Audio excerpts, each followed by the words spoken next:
Saul was one of the witnesses, and he agreed completely with the killing of Stephen.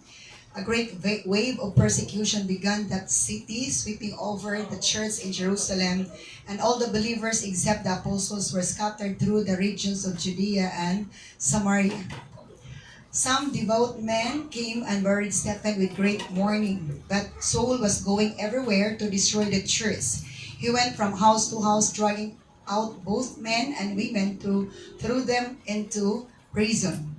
But the believers who were scattered preached the good news about Jesus where they went. Philip, for example, went to the city of Samaria and told the people there about the Messiah. Let us pray. Father God in heaven, thank you so much, Lord, sa imong kaayong paggrasya for giving us, Lord God, a chance, hallelujah, to be alive, to be still alive today, and to able to hear your message. Pray that your Spirit of God will give us the spirit of understanding, that your words will be understood by the power of the Spirit, Lord God. Let your anointing flow and overflow, Lord God, among us and within us, Lord God. In Jesus' mighty name we pray. Amen. So the message of God this morning is about alarmed and warmed. Alarmed and warmed. Let's see the next slide on this. Okay. Alarm and warm meaning. Sa ato sa ning kwaon ang meaning aning alarm atong masabtan natong ayot. Alarm is an adjective. Adjective, it describes the noun. So it's about feelings. So alarm means frightened, hadlok that one may be in danger or that something undesirable will happen. So sa Bisaya paana, nahadlok, naalarma, nga naay kuyaw nga mahitabo, na dili jud maayo nga panghitabo. While warmed is a verb siya is an action word. Is yung opposite ani is heat, init or raise the temperature. Nainit, nainit siya. So mo na alarm and warm meaning. So tanaw na tuon say dagan ani nga story pa ngano ingana man ang title sa mao nga word or mensahe. Let's see the next slide on this. So when Stephen was stoned to death, sa diya nga si Stephen or Stephen bato niya hangtod namatay. There was a great wave of persecution that happened na ako kaayong balod sa paglutos nga nahitabo. Grabe gyud nga paglutos ang nahitabo. Why it happened? Nganong nahitabo man jud to? Because the devil was alarmed when Stephen spoke about Jesus. Anong nahitabo to nga grabe nga persecution, grabe nga paglutos ang nahitabo? Tungod kay ang yawa na alarma na hadlok sa diyang si Stephen naghisgot mahingot may tungod ni Jesus. Because Jesus' name is feared by the enemy. Ang ngalan nga Jesus gikadukan ginasiyawa. Kasagara mag-cast out of demon possessed, ang ngalan gid ni Jesus ang ginagamit because there is something in that name. There is power in that name. And as long as there is power, the power of the enemy is distracted. Madisturbo sila, madistract sila. So when that name is mentioned, so let's proceed to the next one. Okay, so Acts chapter 4 verse 18, muna siya ang isa sa mga pag-prove nga unsa ang yawa. The devil is alarmed when Jesus' name is spoken or mentioned. Ang yawa maalarma, mahadlok, matud pa kung ang ngalan nga Jesus hisgutan. So they called in Acts chapter 4 verse 18. So they called the apostles back in and commanded them never again to speak or teach in the name of Jesus. Ang mga tao nga diin nisuko sa ding nagwalis lang Pedro matud pa sa pulong sa Ginoo. Anya giwali nila mahitungod si Jesus, giwali nila ang maayong balita, daghan na nga ayo, daghan na nga ulian matud pa sa pulong sa Ginoo. Unya nga gipadakop din si Pedro og si Pedro og si Juan og matud pa sa diyang giadto na sa konseho. Unya nagsabot ang mga tao, mga religious leaders nga unsay buhaton nila. Ang ilang kasabutan mauni nga ilang buhian si Pedro o si Juan, pero paundangon nila pawali or pasulti sa ngalan ni Jesus. Una nga, kung updated mo sa mga balita about sa mga issues, about doctrines, about mga mensahe nga naa na nagkalat nga dili na hinahinayon nagwala ang ngalan ni Jesus. Ang applicable nga i-replace is sana Abraham's descendants, Abraham's sons. Dili magakadlok ang ngalan, dili magakadlok ang Yawa sa ngalan Abraham. Ang ngalan nga Jesus gikadlokan sa Yawa. So gusto nila nga ang ngalan nga Jesus ma-erase na sa una-una sa tao, ma-erase na sa kasing-kasing sa tao para gyud nga ang katawhan ma-defeated, mapildi. So the devil is alarmed when Jesus' name is spoken or mentioned. O naana ang proof sa Acts chapter 1 verse 18 nga ang kaaway gusto gud nila nga paundangon na og sangyaw ang ngalan ni Jesus. Kaya ang ngalan ni Jesus mo na hinungdan nga diin na ay mga milagro na hitabo ug matud pa ang mga masakiton na nga ayo nakabaton og deliverance. So naalarma ang Yawa. Okay, next slide on this. Okay, the devil was so alarmed. Grabe gid pagka-alarm, pagka-hadlok sa Yawa. The preaching of Stephen about Jesus made the devil so alarmed that the devil is in danger after the outpouring of the power of the Holy Spirit in Acts chapter 2. Ang wali, matud pa ni Stephen about ng Jesus, mo'y nakahimo nga ang Yawa na alarma na hadlok o na matud pa ang hadlok human nga gibubo sa Espiritu sa Dios ang Espiritu Santo dito sa Acts chapter 2. Now, pagbubo sa Espiritu Santo as fulfillment in the book of Acts chapter 2 verse 28 atod pa dugay na naagi handom sa makatawan si Ginoo ang katumanan ana. So ang nangabubuan sa Espiritu Santo pirting lipaya because in the presence of the power of the Holy Spirit, there is deliverance, there is freedom, there is comfort, there is joy, and there is so much peace. Pero kung unsa kanindot ang ilang feeling dito nga murag nagduyan-duyan sila sa presensya sa Ginoo, ingana pud ang kaaso-aso sa ilong sa Yawa og ang trupa sa Yawa. So duha ka side ang either malipay or maguol. Ang side sa Ginoo or ang side sa Yawa. So sa diha nga, because this is Acts chapter 8.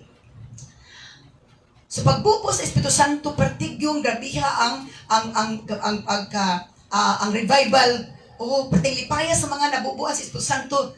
Pero ang kalipay nila mo'y kasub-anan sa kampo sa Yawa.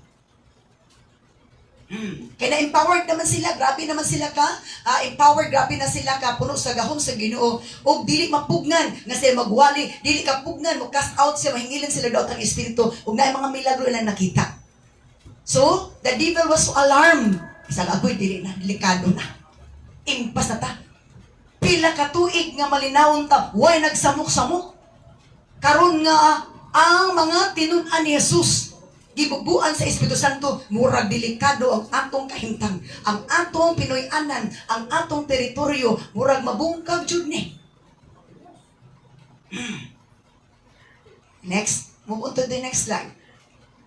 So after the outpouring of the power of the Holy Spirit, pag nagbubo sa gahom sa Espiritu Santo, great miracles happened through Jesus' disciples and His followers. Pertigyong daghanang milagro ang nahitabo pinaagi sa mga tinun-an ni Jesus ug sa iyang mga sumusunod.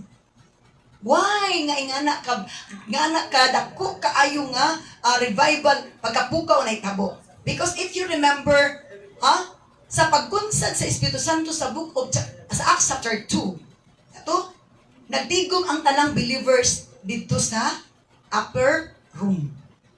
Atol pa. Digom sila, gulat gid sila dito. And then sa diyang gibubo na sa Dios ang Espiritu Santo niya. Ang purma nga ilang nakita, dila nga nagkalayo, nagtagsa-tagsa dito sa ilang ulo. ibabaw silang ulo.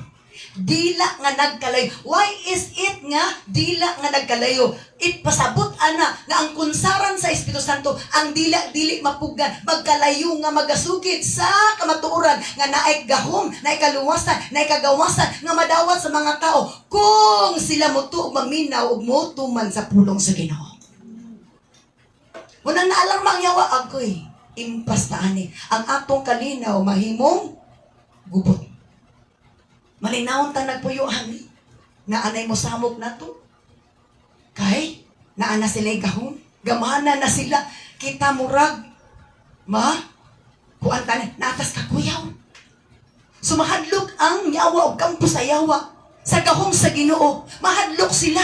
Sa mga alagad sa Ginoo nga nigamit sa gahong sa Ginoo. That is why alarma sila kay tungod ang mga sadyang nabubuan sa Espiritu Santo, ang mga alagad sa Ginoo, ang mga anak sa Ginoo, nainit sila sa pagpangalagad, nainit sila sa pagwali, nainit silang ipadangan ang kamatuoran nga naaday ka ang Ginoo nga pwede nang ihatag sa ato para kita wag madaogon di mapildi sa yawa.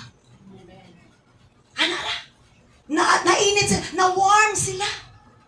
Nainit. Manong gusto ni Lord nga mainiton tang mga lagad, mainiton tang modaig, mainiton tang pasalamat sa Ginoo, mainiton tang moampo kay sa atong kainiton layo na tayo tambog sa init na kalayo sa impyerno. Hello? Diris kalibutan kung naay sunog.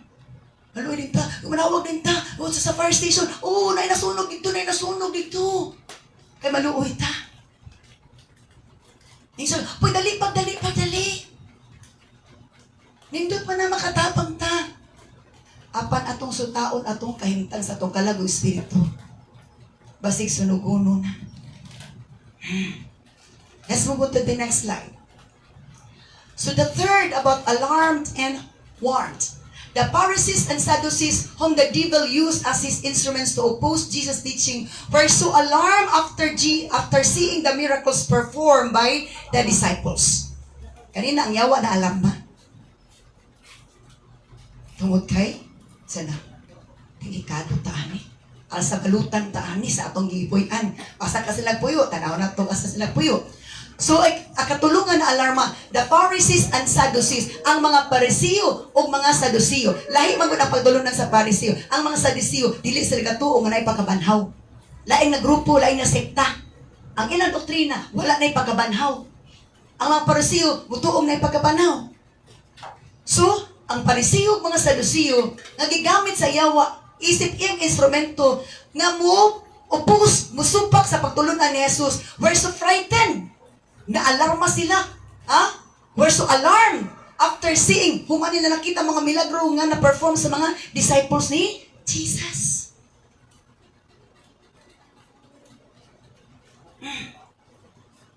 Ang kampo sa yawa na alarma. Pero ang kampo sa Ginoo nagmainiton. Nga nangalaga. Believers sila. Pero sa din na kunsaran sila sa Espiritu Santo, nag-usab ang dagan sa ilang pagbati, ang dagan sa ilang hunahuna, ang nangagawas ilang baba, nausab na ang ilang mga dinuha, ang ilang mga plano, ang ilang mga aksyon, nausab na nga naman kung naay pagbubo sa Espiritu Santo, naida kong kausaban nga makahatag og kaymayaan sa Dios. Unang gusto ni Lord nga, mapuno ta sa Espiritu Santo. Mabubuan ta sa Espiritu Santo. Kaya kung ato nang madawat igsuon, di na ta mangitag katagbawan sa kalibutan, ang atong katagbawan diha sa Ginoo. Di na ka mangitag, asa ba ko malipayan? Uy, ang supa niya, nga, buot ka magbati, buot ko na muna. Dili ta mag-alindasay. Hello? Okay. Next verse, next slide. So thus they harmed them by arresting them and beating them and killing them. Muna nga mga Pariseo, Sadduceo, matod pa, ilang gi-harm, ilang gi-sakit ang mga katawan si Ginoo, malagad si Ginoo, ilang gisakit by arresting them. Gipangdakop nila, gipangkulatan nila, o gipang patay nila. Kay gusto nila nga manimalos. Gusto nila nga Gusto nila nga maghatag og kagubot. So asa na makita atod pa sa pulong sa Ginoo. In Acts chapter 8. Hallelujah. Sa atong key verse. Praise the Lord. Ilan lang tara sa next slide. Okay. Kasadan na sa Acts chapter 8 verse 2. The believers were alarmed of the great wave of persecution. Ang mga na negative o positive. Ang ganina ang kaaway, ang kumpas gamit sa kaaway mo na alarma sila. Karon the believers will alarm of the great wave of persecution. Ang mga believers na pud ang naalarma sa dakong balod sa paglutos. They were scattered through the regions of Judea and Samaria. Kaya kung wala pa sa naalarma, magpunto ta sila dito. Pero tungod sa dako nga paglutos matud pa, naalarman sila, nahadlok man sila, nagkatibulaag sila, nangadto sila sa region sa Judea and sa Samaria. Matud pa sa Acts chapter 8 verse 2. Namalihin sila. Pero sa ilang pagpamalhin, na ay maayong nahitabo. Let's move on to the next verse. So, Acts chapter 8 verse 4. Believers will alarm and warn. They were alarmed by the great persecution, but were also warned to preach the good news about Jesus where they went. Naalarma sila, nahadlok sila. Pero, sa laing bahin, nagmainiton sila sa pagwali sa maayong balita mahitungod kang Ginoong Hesus. Bisag asa sila napaingon, mainiton silang nagwali sa ngalan ni Hesus ug sa mga pulong sa Ginoo. Munay kanindot niya. Naay pagka-alarm, pero mainiton. Sa laing bahin, nagmainiton ang espiritu. Sa pagpadayon sa bulukaton, pagpadayon, pagsimba, pagdaig, pakikugoy-hugoy, pakikuban-uban sa mga magtutuo. Para nga kita gayon balig-on madasig, bibuild up ta sa atong pagpangalagad, ug ma-build up ang relationship nato sa matag usa, ug ma-build up nato ang atong relasyon das Ginoo. Kaya dapat i-build up nato atong relasyon isip mga anak sa Ginoo, ug i-build up nato atong relasyon diha sa Ginoo. Kung saan nang pagpabuild up sa relationship nato isip anak sa Ginoo, kinanglan ka magkikuban-uban tas anak sa Ginoo. Kung join ta sa mga kuluhaton diya sa Ginoo. Dili ta nga, dili magsimba, mo rin sa tag-uli, mo tagwa tay kaila. Sa to, we are God's family. Kay God's family man ta, pamilya tas Ginoo. Unsa man anak, magsinagdanay ta, magtinabangay ta, magdinasigay ta. Hello? Ang atong feeling is pamilya. Sakop ta. Dili ta outside. Taga-outsiders. Dili outsiders. Okay, let's move to the next verse. Next slide. Okay. Now,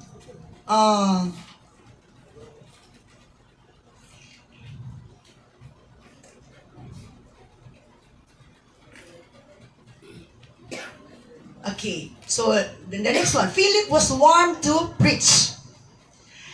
Sa Acts chapter 8, nabawaan dito kinsay na alarma, kinsay na hadlok, o kinsay nagmainiton after the outpouring of the Spirit of the Lord. Si Philip, if you remember Philip, si Philip usa ni sa pito ka mga pito nga gipili sa Book of Acts chapter 6 nga puno sila sa Espiritu Santo. Naa kanila Espiritu Santo. Kay magpabili, mahimuta, mapuno ta sa Espiritu Santo. Ang pagkapuno sa Espiritu Santo, kinahanglan mainampuon ta. Muna ang pagpupuno. Kinahanglan mainampuon ta. And then, gadayag tas Ginoo, pagpapuno na siya. Hello, kasing patas Ginoo pagpapuno.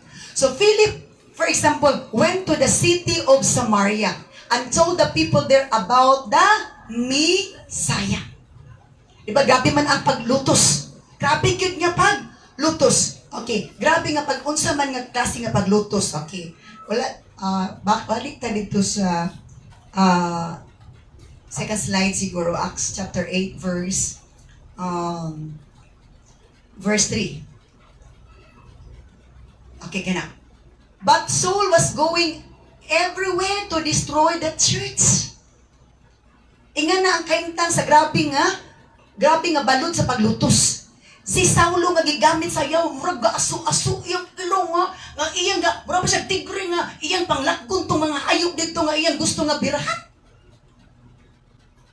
Inga na siya paggamit sa yawa. Asa ko na siya paingon to destroy the church para lang yun iyang bungkagon, iyang dauton ang church, the body of Christ. He went from house to house, balay to balay, adto naabay Christian diri, naabay mga buragin diri, naabay mga ingani diri. So grabe. Dragging out both men and women to throw them into prison. Kung naay mabaw-an niya nga sumusunod ni Kristo, iya dayong magbirahon, matud pa, o babae maglalaki, iya dayong hulputod, prisuhon.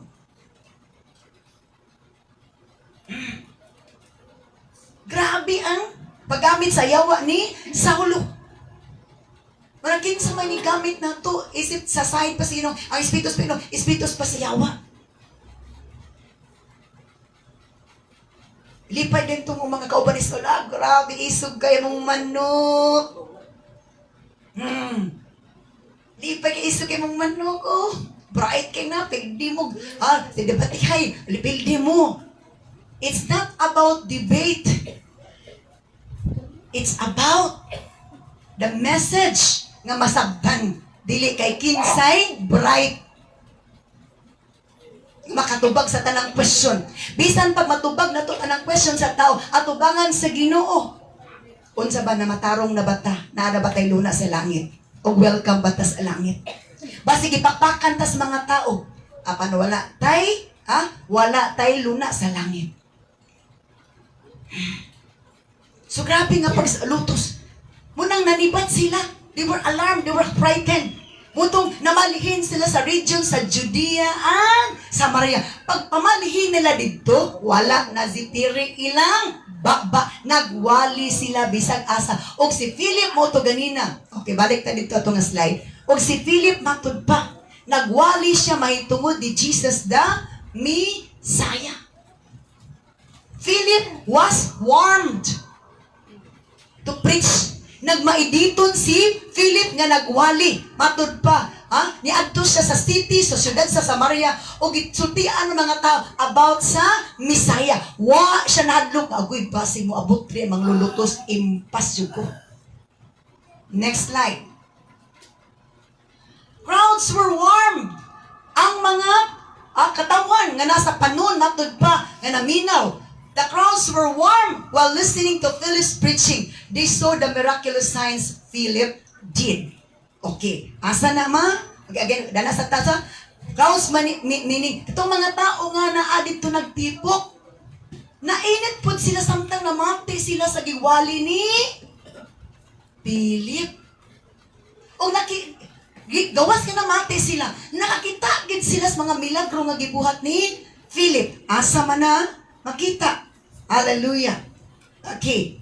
Next slide. Okay, tanaw na sa next slide. Okay. Acts chapter 8 verse 6. Crowds listened intently to Philip because they were eager to hear his message and see the miraculous signs he did. Na. Ang mga tao nga naminaw, nagtapok dito naminaw, listen intently, naagid sila kasibot nga maminaw. Intentional ang ilang paminaw, dili kay daklit-daklit lang. Kaya bang gusto, maminaw ta kay gusto ta makakatun. Dili kay, aron lang naatay ika, naatay ika sukul. Kung anong ta, naatay ma-learn, o naatay ma-practice. Crowds listen intently to Philip because they were eager to hear his message and see the miraculous signs he did. Now, kung wala to nahitabo nga persecution, dili maabot silang Philip o ang mga believers didtong dapita sa region sa Judea and Samaria. Mo lang ingon sa pulong sa Ginoo, in everything give thanks, for this is the will of God in Christ Jesus concerning you. Murag atong sabton nga murag maniog dili gid maayo gini, murag dili gini katuyuan sa Ginoo, dili katuyuan sa atong assessment, pero sa kabubuton sa Ginoo, sa plano sa Ginoo, kasi una sa Ginoo naa siya'y katuyuan. Amen. Kaya naa siya gusto mahitabo. Na siya gusto mahitabo. So, kung siya nahitabo, crowns were alarmed. The crowns were warmed. Ang mga katauhan nainit sa pagbamati sa wali ni Philip. Umatod pa sa ilang pagpamati, mainitong pagpamati, nakakita silang milagro. Next verse, verse 7. Muna kay verse 1 mo to ganinas. Verse 6. Acts chapter 8, verse 7. Many evil spirits were cast out, screaming as they left their victims, and many who had been paralyzed or lame were healed. So there was great joy in that city. So ani nga bersikulo atong makita that the evil spirits were so alarmed. Ang daotan na espiritu, na-alarm sila. Na-alarma sila, nangahadlok sila. O tungod sa ilang pagkahadlok, nang gulat sila. Nanagan sila. Nigawa sila. Asa man nagpuyo sila? Kini mga evil spirits. Atod pa. Sa to, paggawa sa mga evil spirits, mga dautan nga spirito, unclean spirit in other version. Because evil spirits are unclean spirit, demon spirit, mo rin tawagan na sa lain-lain. Parihara na sila. Lain-lain lang ngalan. Og sa paracetamol pa, medical, biogesic, Idol, Rexidol, mo na gapang epekto ha.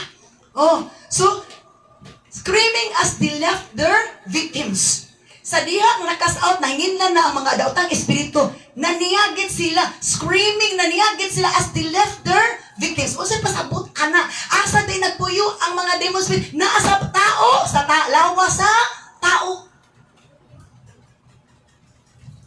Kisa may ilang victims, ang mga tao, gihatagan nila balatian. Sakto dili.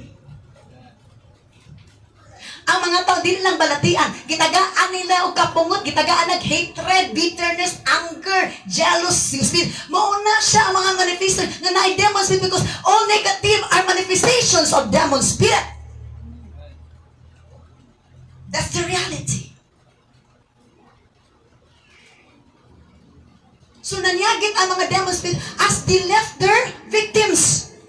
And many who had been paralyzed, o ang daghan nga mga paralitiko, matod pa, dili politiko, paralitiko, dili politiko, and lame, mga bakol, were healed. Naayo na kay, nanggawas naman ang demon spirit nga nakulipon, nagsakit sa lawas sa mga tao. Muna nga, duha na itabo, naalarma ang kaaway, pero nagmainiton ang namatig ni tuo, ni side sa Ginoo. So, ingana, na yung mga panahon nga, murag, nakulbaang ta, nakadlok ta. Nga iya mo tas Ginoo, kay dili day kita, ang demon spirit mo ay nag-react. Amen. It's the demon spirit that reacts.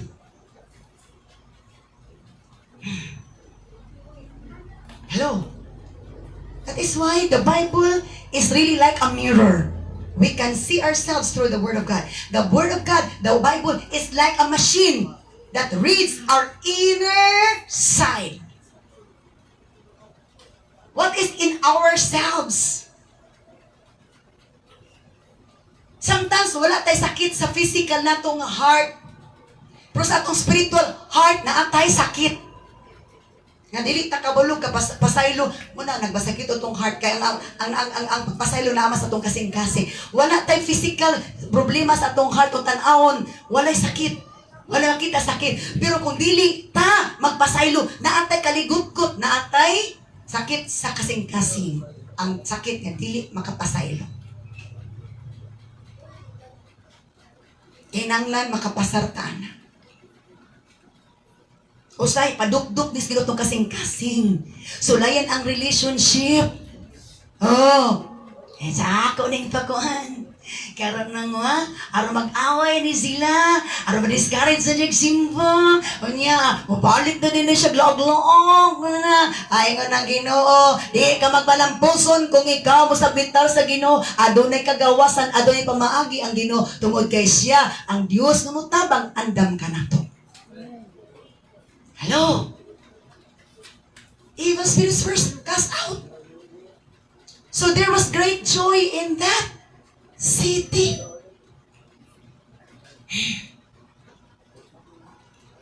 Una, sa doon ka say, unsa man ato, na-alarm ta or na-warm ba ta? Na-init ba ta? Or other question is, unsa man ta, na-init na ta or initunon pa ta? Hello? Kamusta man sa ato mga pag-ampo? Mainiton ba ta nag-ampo? Or initunon tas mga pag-ampo? Mainiton ba ta magdaygo? Initunon tas mga pagday? Nainit na ba ta sa pagsimba? Or initunon ta sa pagsimba? Kinang dasigon ta or makasimba? Ingara ra gyud nakasayon ang pag-assess, pag-evaluate sa atong kaugalingon. Where are we in that two statement that I stated? Hello? Sa paghatag, kinanglan ba i-challenge ba bata? Or, bisag doon i-challenge, ato na dyan lang, i-practice nga, maodyo na ang bayan si Ginoo. Kaya maodyo na exacto. Nga na radyo na. Sa pulong sa, ang epekto sa pulong sa Ginoo, either ma-alarm or ma-warm. Ma-alarma ta, ma-frighten ta, mahadlok ta, or mainit ta. Diba? Ang crowds, ang panon, ang mga tao, naminaw. Naminaw sila. Sa ilang pagpaminaw, nabati nilang kainiton, kaya Espiritu Santo namuhat, huwag to dayon. Every time mo dawat sila, madinot, mutuo sila dito sa Moria, nainit sila. Hangtod nga, naglami na, halaka. Normal na ang ilang spiritual temperature. Ang espirituhano nilang temperatura nagmainito na, munang tingala sila, hallelujah, nga naingana na magdagan tungod kay na ay nagpainit, tungod kay ang alagad sino nag-obey sa sugo sino nga, go and teach my teaching, making them new disciples. Wala ko niya na atay afternoon session if you read the GC.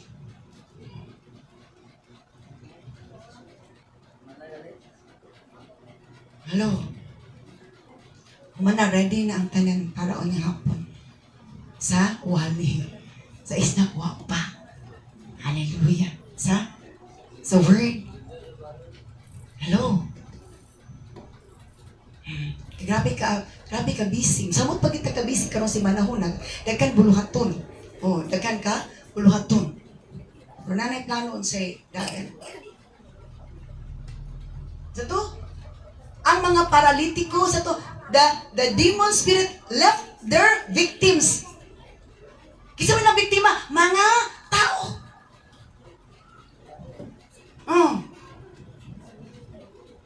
Tao nga sige lagmahay-mahay, espiritus pagmahay-mahay. Kana espiritus pagmahay-mahay, dili jud na maghatod og maayong atmosphere. Nagmahay jud ko nimo. Nagmahay po ko nimo, na espiritus pagmamahay kuyanap na. Espiritu sa pagsilos. Nagsilos yung ganun niya kay siya rin kitagad, ako rin kitagad. Sabi to, ano? Ako rin dapat mo tagad. Hello? Bantay ta sa atong kasing-kasing ko na una. Ito, be careful with your heart.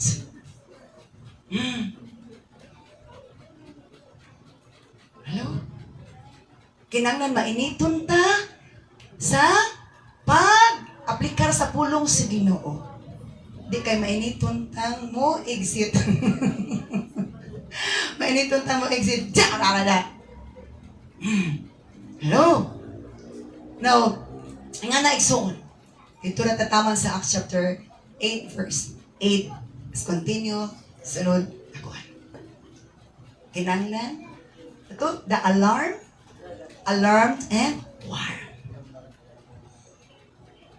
Sa may bate ninyo, na-alarm ba mo or na-warm mo? Only you knew it. And only God knew it. Na-alarm o na-warm. Na-alarm mo o na init. Nagmainit siya. We all stand up and thank the Lord for His message. Oh, Jesus Christ of Nazareth. Let's stand up and meditate on the message of God. Oh, glory to Jesus Christ of Nazareth. Holy Spirit, have your way. Hallelujah, hallelujah, hallelujah. Oh, hallelujah, hallelujah, hallelujah. Oh, glory to God. So, ang Diyos nagpadayag na sa iyang mensahe. Na adyo'y kaaway, ka-interesado, na mabira na to, magpabugnaw na to, magpalayo na to, kaniya. Mulaglag sa mong talag espiritu. Apansamtang kita mainiton, na mamati siyang pulong, initon niya ang ating espiritu, na magpadasigon, mapalahotayon, magmapausanon, taliwala sa mga pagsulay na iyang natugot para pagsuta sa atong pagtupag sa kadasig kaibon sa pagpangalaga. Shall we all stand up and sing a song before the Lord? Hallelujah. Oh, glory to God. Hallelujah. Hallelujah. Hallelujah. Oh, Jesus. Hallelujah. Hallelujah. Hallelujah. Hallelujah. Hallelujah. Let us sing a song nice. Tingwaa, makaduol kas maduol kas Ginoo kung layo-layo na ka. Tingwaa nga mapasimpa ka niya sumalas kang gusto. Hallelujah. Oh, glory to God. Yes. Sa'yo ngayon'y lumalapit, nagpapakumbaba, nananabig sa bawat yakap mo. Ako sa'yo'y nasasabi, inaasama-sama na maranasan ko ang kalapitan mo. Ikaw ang tanging kailangan ko, wala nang iba.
Mainit ta, ma-warm ta sa pagkain, pagsimba, pagampo, pagpangalagad, paghatag sa higayon nga gusto ni Lord atong ihatag kaniya. Paghatag sa mga bahin sa Ginoo, adlaw man, talento man, alulbahandi man, tanan nga gusto ni Lord nga ato nga buhaton. Gusto niya mainiton ta. Dili initunon. Lord, dalaygon ka sa walay katapusan. Salamat sa walay puas nimong pagtudlo namo, pag may namo, Lord God, pag-remind namo, pinagis imong gamhanan nga pulong Ginoong Dios. Nga naghatag og kabaguhan, naghatag o Lord God og lamdag, naghatag o Dios og hallelujah, kalipay aron o Dios kami o Lord madaugon, malipayon, malinawng magkinabuhi ng kalibutan na o Lord God. Uban sa kinabuhi nga diin gusto nimong among maangkon. Tabangi kami, iaay kami o Lord God, banalangin mo makatawan na imong pulong diligid